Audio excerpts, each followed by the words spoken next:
ஒரு தீர்க்கதரிசி என்பவன் பிரச்சனையை மட்டும் சொல்லக்கூடாது, பிரச்சனைக்கான தீர்வை சொல்லணும்.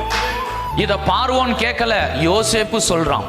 அதாவது தேவனுடைய மனிதன் என்பவன் கேட்கப்படுகிறதை விட அதிகமாய் செயல்படுகிறவன். பார்வோன் கேட்டது கனவுக்கு அர்த்தம் என்னன்றது மட்டும்தான். ஆனா யோசேப்பு என்ன சொல்றான்? தீர்வை சொல்றான். என்ன தீர்வு சொல்றான்? நல்லா விளையும் போது 5ல் 1 நம்ம வாங்கிடுவோம், பெரிய பெரிய களஞ்சியங்களை நம்ம கட்டுவோம், அதுல நம்ம அந்த தானியங்களை என்ன செய்வோம்? சேமிச்சு வைப்போம். அடுத்து 7 வருஷம் நிச்சயமா ஒரு பஞ்சம் வரும். அந்த டைம்ல இந்த தானியத்துல இருந்து நம்ம எடுத்து கொடுத்து காப்பாத்துவோம், ஜனங்களை நம்ம உயிரோடு கூட என்ன செய்வோம்? வைப்போம். இது பார்வோன் கேட்கல, யோசேப்பா சொல்றான். அதுதான் ஞானம். இப்படி சொன்ன உடனே பார்வோன் சொல்றான், ஆமா யோசேப்பு கிட்ட இந்த வேலையை நீ தாண்டா செய்யணும்னுட்டான். அல்லேலூயா.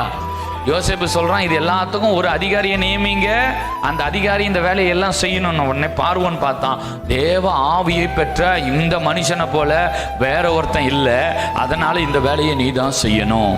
அப்போ அவன் இஸ்ரவேலுக்கு என்னவா மாறுகிறான்னா, மேய்ப்பனாக மாறுகிறான். யார் மேய்ப்பன்? பிரச்சனையையும் அதற்கான தீர்வையும் கண்டுபிடித்திருக்கிறவன் மேய்ப்பன். அல்லேலூயா சொல்லுங்க.